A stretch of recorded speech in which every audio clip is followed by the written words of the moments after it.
Hi everyone, मैं अमितेश कुमार और आज हम लोग पढ़ने वाले हैं मौलिक अधिकार। आज का टॉपिक है मौलिक अधिकार, जिसको मूल अधिकार के नाम से भी जाना जाता है। और ये टॉपिक हमारे आने वाले एग्जाम, सभी एग्जाम्स के लिए, जितने भी प्रतियोगी परीक्षा होते हैं सभी एग्जाम्स में इनसे संबंधित प्रश्न जो है पूछे जाते हैं। मोस्ट इंपॉर्टेंट है, एक दो प्रश्न जो है आपके शामिल ही हो जाते हैं। तो चलिए देखते हैं पहला क्वेश्चन। पहला क्वेश्चन है कि मौलिक अधिकार संविधान के किस भाग में वर्णित है। मौलिक अधिकार संविधान के किस भाग में वर्णित है? तो ये भाग 3 में वर्णित है। मौलिक अधिकार संविधान के भाग 3 में वर्णित है। अब मौलिक अधिकार से संबंधित तथ्य जो है ये हम लोग देख लेते हैं। मौलिक अधिकार अमेरिका के संविधान से लिया गया है। मौलिक अधिकार किस संविधान से लिया गया है? तो अमेरिका के संविधान से लिया गया है। मौलिक अधिकार जो है अनुच्छेद 12 से 35 तक है। अनुच्छेद 12 से 35 तक मौलिक अधिकार है। संविधान के भाग 3 को भारत का अधिकार पत्र या मैग्ना कार्टा भी कहा जाता है। प्रश्न ऐसे भी आता है कि भारत का मैग्ना कार्टा संविधान के किस भाग को कहा जाता है? तो भाग 3 को कहा जाता है। भाग 3 को मूल अधिकारों का जन्मदाता भी कहा जाता है। मूल अधिकारों का जन्मदाता भाग 3 को कहा जाता है। मूल अधिकार में संशोधन हो सकता है या नहीं हो सकता है? तो इससे प्रश्न बनता है कि मूल अधिकार में संशोधन कौन कर सकता है, ये भी प्रश्न बनता है। तो देखिए, मौलिक अधिकार में संशोधन हो सकता है और संशोधन कौन करता है? संसद के द्वारा किया जाता है। राष्ट्रीय आपात के दौरान जितने भी मौलिक अधिकार हम लोगों को प्रदान किए गए हैं, ये राष्ट्रीय आपात के दौरान सारे जो है अधिकार स्थगित हो जाते हैं। सिर्फ एक मौलिक अधिकार जो है जो स्थगित नहीं होता है, वो है आपका जीवन एवं व्यक्तिगत स्वतंत्रता का अधिकार। जीवन एवं व्यक्तिगत स्वतंत्रता का अधिकार जो है ये स्थगित नहीं होता है। अगला प्रश्न है, वर्तमान में भारतीय नागरिकों को कितने मौलिक अधिकार प्रदान किए गए हैं? तो ये प्रदान किया गया है वर्तमान में 6 मौलिक अधिकार, जबकि मूल संविधान में 7 मौलिक अधिकार थे। इससे संबंधित तथ्य है कि मूल संविधान में कौन कौन से मौलिक अधिकार जो है आपके शामिल किए गए थे। तो मूल संविधान में थे समता या समानता का अधिकार, जो अनुच्छेद 14 से 18 तक था। दूसरा है स्वतंत्रता का अधिकार, अनुच्छेद 19 से 22 तक था। शोषण के विरुद्ध अधिकार अनुच्छेद 23 से 24 तक था। धार्मिक स्वतंत्रता का अधिकार अनुच्छेद 25 से 28 तक। सांस्कृतिक एवं शिक्षा का अधिकार, संस्कृति एवं शिक्षा का अधिकार ये 29 से 30 तक है। संवैधानिक उपचारों का अधिकार अनुच्छेद 32 में है। संपत्ति का अधिकार अनुच्छेद 31 में। तो ये जो है संपत्ति का अधिकार, इसको हटा दिया गया है और इसको कानूनी अधिकार बना दिया गया है अभी वर्तमान में।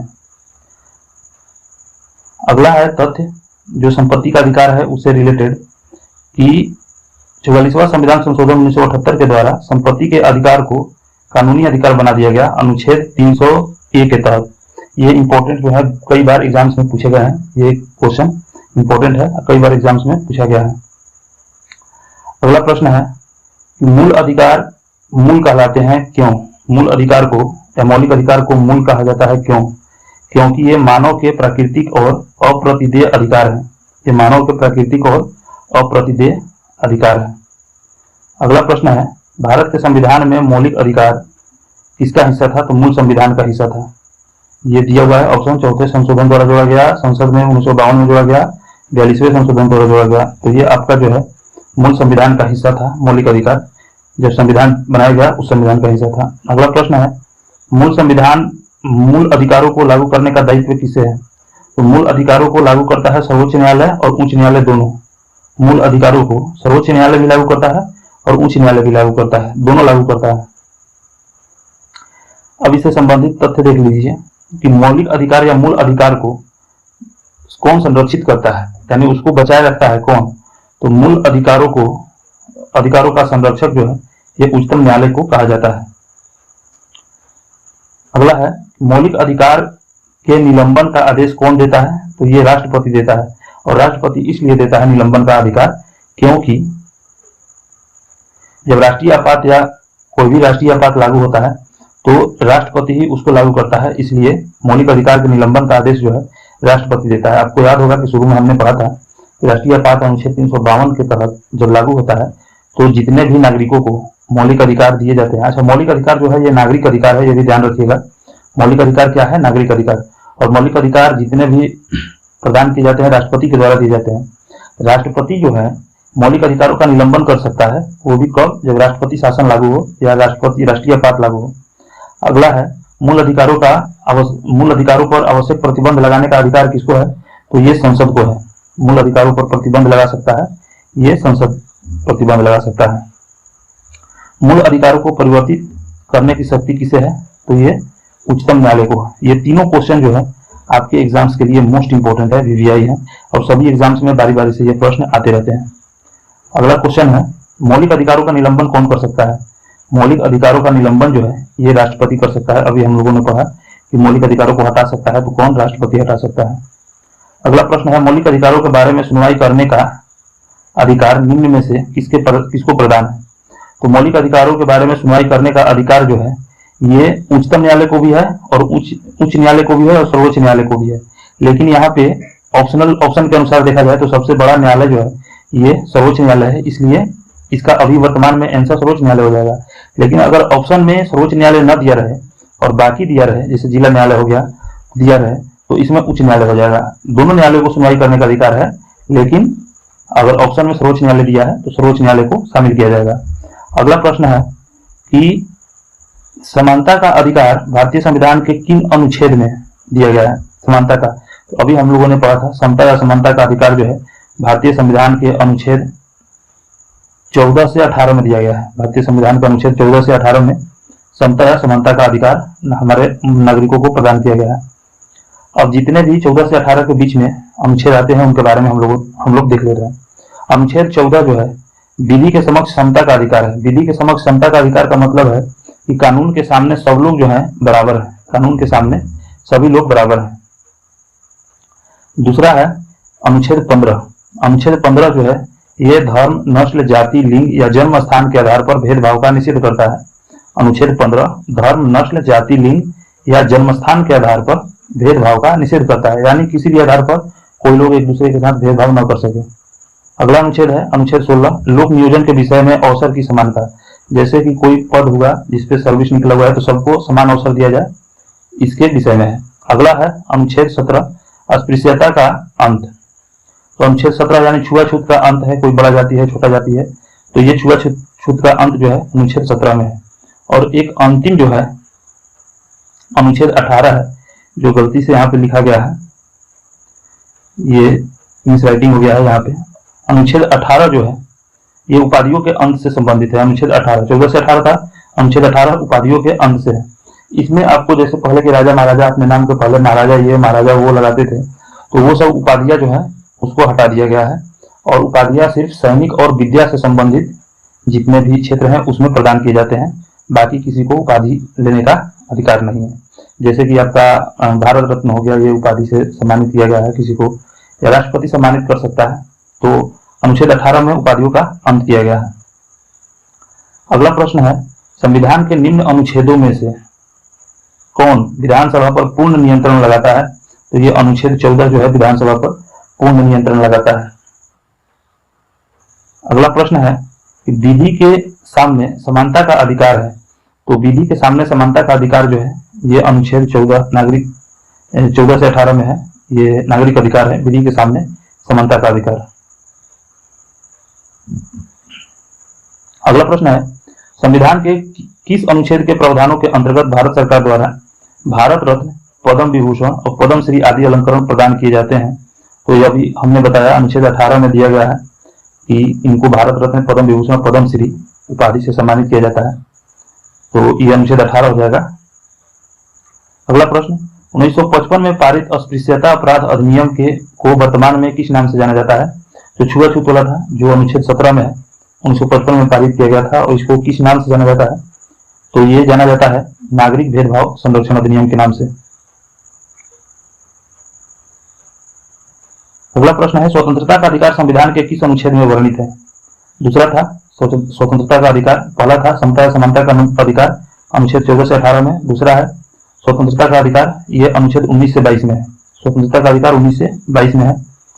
अगला प्रश्न है कि भारत के संविधान का निम्न में से कौन सा अनुच्छेद प्रेस की स्वतंत्रता से संबंधित है? इसमें देखिए जब भी पूछेगा प्रेस की स्वतंत्रता या बोलने की स्वतंत्रता भारतीय संविधान का कौन सा अनुच्छेद जो है भारतीय नागरिकों को प्रदान करता है, तो ये अनुच्छेद 19 जो है 19 के क ये प्रदान करता है। आपका सही उत्तर हो जाएगा ए। इससे संबंधित तथ्य जो है ये हम लोग देख लेते हैं। मूल संविधान में 7 तरह की स्वतंत्रता का उल्लेख किया गया था, लेकिन अब सिर्फ 6 प्रकार की स्वतंत्रता है। जैसे कि मौलिक अधिकार पहले 7 था, अभी 6 है। उसी तरह से क्वेश्चन ये भी आता है कि मूल संविधान में भारतीय नागरिकों को कितने प्रकार की स्वतंत्रता का उल्लेख था, तो 7 प्रकार की स्वतंत्रता का उल्लेख था, लेकिन वर्तमान में जो है अभी 6 प्रकार की स्वतंत्रता का उल्लेख है। अनुच्छेद 19 में जो स्वतंत्रता दिया गया है, और ये आपका लास्ट जो 7वां स्वतंत्रता था, ये संपत्ति का अधिकार 44वां संविधान संशोधन के द्वारा हटा दिया गया है, 44वां संविधान संशोधन 1978 के द्वारा। 6 तरह का जो स्वतंत्रता का अधिकार दिया गया है नागरिकों को, इसमें पहला है अनुच्छेद 19A बोलने की स्वतंत्रता या प्रेस की स्वतंत्रता। अनुच्छेद 19B शांतिपूर्वक हथियारों के बगैर एकत्रित होने और सभा करने की स्वतंत्रता। शांतिपूर्वक बिना हथियारों के एकत्रित होने और सभा करने की स्वतंत्रता। अनुच्छेद B। अनुच्छेद C जो है संघ बनाने की स्वतंत्रता है। आप कोई भी संघ बना सकते हैं, जैसे कि RSS वगैरह है, चाहे all India trade union Congress है, तो ये जो है संघ बनाने की स्वतंत्रता अनुच्छेद C में है। अनुच्छेद D जो है ये देश के किसी भी क्षेत्र में आवागमन की स्वतंत्रता, जैसे कि अभी मणिपुर वगैरह है, तो वहां पे कोई आ जा नहीं सकता क्योंकि वहां पे दंगा वगैरह चल रहा है। लेकिन अनुच्छेद D में किसी भी क्षेत्र में आवागमन की स्वतंत्रता जो है अनुच्छेद D प्रदान करता है। अनुच्छेद E जो है देश के किसी भी क्षेत्र में निवास करने और बचने की स्वतंत्रता दिया गया है। अनुच्छेद G में F जो है संपत्ति के अधिकार की स्वतंत्रता था, लेकिन ये जो है हटा दिया गया है अनुच्छेद F। अनुच्छेद G जो है कोई भी व्यापार एवं जीविका चलाने की स्वतंत्रता जो है अनुच्छेद G में है।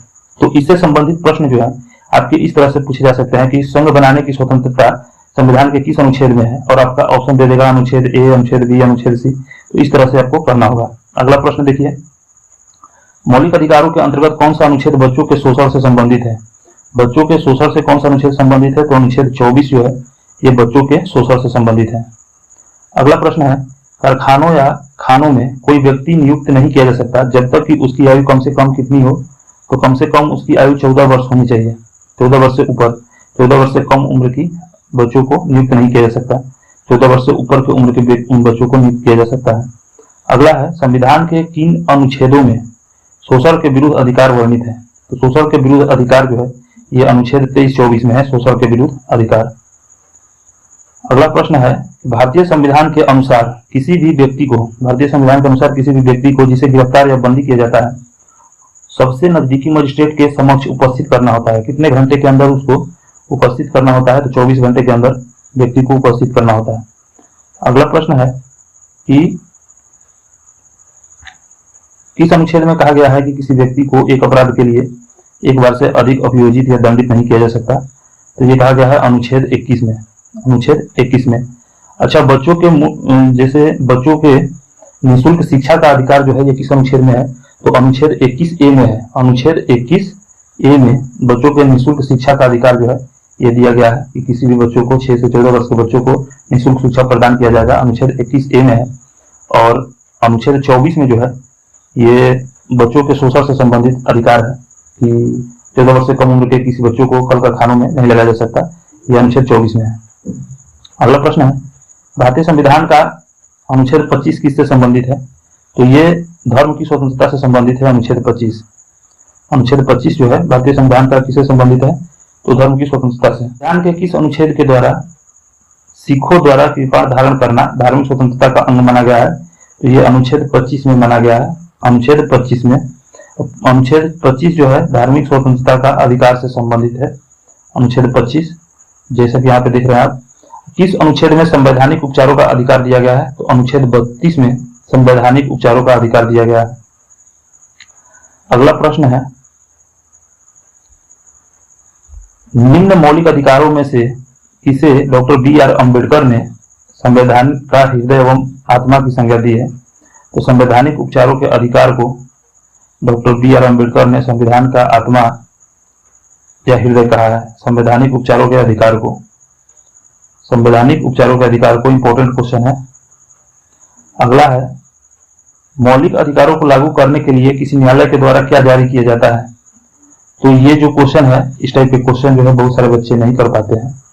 ये जो है समादेश जारी किया जाता है, रिट जारी किया जाता है। और इस प्रकार का क्वेश्चन जो है स्टेशन मास्टर वगैरह या CGL होगा SSC का, या बिहार दरोगा का होगा, इस टाइप का क्वेश्चन जो है शामिल किया जाता है। तो देखिए इसका हो जाएगा आपका ऑप्शन सी। अगला प्रश्न है कि निम्न में से किस याचिका का शाब्दिक अर्थ होता है हम आदेश देते हैं। हम आदेश देते हैं निम्न में से किस याचिका का शाब्दिक अर्थ होता है, तो ये हो जाएगा कर्मादेश। कर्मादेश का शाब्दिक अर्थ होता है हम आदेश देते हैं। अब यहाँ पे अनुच्छेद 32 में जो संवैधानिक उपचारों का अधिकार से संबंधित है, इसमें 5 प्रकार का रिट जारी किया जाता है। तो इसमें कौन कौन सा है देख लिया जाए। पहला है बंदी प्रत्यक्षीकरण।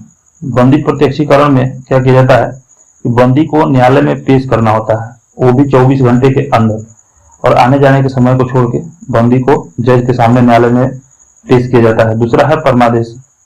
परमादेश में पदाधिकारियों को कर्तव्य पालन का आदेश दिया जाता है और ऐसा प्रतीत हो कि पदाधिकारी अपना सही से काम नहीं कर रहे हैं तो परमादेश में पदाधिकारियों को कर्तव्य पालन का आदेश पारित किया जाता है। अगला है प्रतिषेध लेख।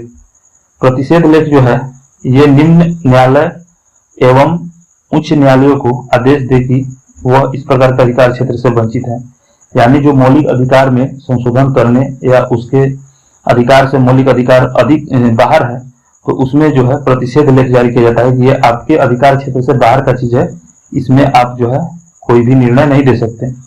अगला है उत्प्रेषण। उत्प्रेषण में क्या किया जाता है, न्यायालय अपने पास लंबित मुकदमों के न्याय निर्णय के लिए उसे वरिष्ठ न्यायालय को भेजे। अगर कोई न्यायालय इस प्रकार का केस ले लेता है तो वो जो है उसके पास अगर वो लंबित है बहुत दिनों से तो वो अपने उच्च न्यायालय या अपने से वरिष्ठ न्यायालय को इस प्रकार का केस जो है भेज सकता है। अगला है अधिकार परीक्षा। अधिकार परीक्षा जो है बिना वैधानिक अधिकार के पदाधिकारियों के रूप में काम करना से संबंधित है। जैसे कोई अधिकारी बिना अधिकार के उस पद पे है और काम कर रहा है तो इस प्रकार को रोकना जो है अधिकार परीक्षा के अंतर्गत आता है। और ये सारे टॉपिक जो है ये इम्पोर्टेंट है क्योंकि ये जो है हमारे एग्जाम्स में इस प्रकार से पूछे जाते हैं कि बंदी प्रत्यक्षीकरण क्या है, तो चाहे पूछ लेगा कि परमादेश क्या है या पूछेगा उत्प्रेषण में किसका वर्णन किया गया है, तो इस प्रकार का क्वेश्चन जो है पूछा जाता है। अगला जो है देख लेते हैं, मत देने का अधिकार जो है ये किस प्रकार का अधिकार है। तो मत देने का अधिकार जो है एक नागरिक अधिकार है, मत देने का अधिकार। अगला प्रश्न है, किस वाद ने संसद को भारतीय मौलिक अधिकारों में संशोधन करने का अधिकार दिया। किस वाद ने संसद को भारतीय मौलिक अधिकारों में संशोधन करने का अधिकार दिया, तो ये हो जाएगा आपका केशवानंद भारती वाद ने। केशवानंद भारती वर्सेस पंजाब राज्य, ये जो है इसमें मौलिक अधिकारों में संशोधन करने का अधिकार दिया था। तो ये पंजाब राज्य नहीं होगा लेकिन यहाँ पे केशवानंद भारती वाद जो है ये होगा। अब किसके बनाम था, हाँ केरल राज्य के बनाम था, इसमें दिया गया था केरल राज्य के बनाम में। इससे संबंधित तथ्य है कि गोलकनाथ बनाम पंजाब राज्य जो है ये 1967 के निर्णय में संसद मूल अधिकारों में संशोधन नहीं कर सकती है, ये दिया गया था कि संसद मूल अधिकारों में संशोधन नहीं कर सकती। ये जो है किस निर्णय में दिया गया है, तो गोलकनाथ बनाम पंजाब राज्य में दिया गया है, पंजाब राज्यवाद में दिया गया है। लेकिन केशवानंद भारती वाद में ये बताया गया, केशवानंद भारती बनाम केरल राज्यवाद में बताया गया है कि मौलिक अधिकारों में संशोधन जो है कानूनी रूप से हो सकता है। तो इस प्रकार से हम लोगों का मौलिक अधिकार का टॉपिक जो है खत्म हुआ और ये सारे का सारा जितना भी प्रश्न इसमें शामिल है किसी न किसी एग्जाम्स में पूछा गया है। अगर आप पहली बार या इसका तैयारी कर रहे हैं तो जब आप प्रैक्टिस सेट करेंगे तो इसका इंपॉर्टेंस जान जाएंगे। और अगर आप पहले से कर रहे हैं इसके बारे में, जैसे पहले से एग्जाम्स की तैयारी कर रहे हैं, तो इसका इंपॉर्टेंस जो है आप लोग देखते होंगे किसी न किसी एग्जाम्स में ये सारे प्रश्न जो है पूछे गए हैं। तो चलिए फिर मिलते हैं हम लोग अगले वीडियो में। Thank you.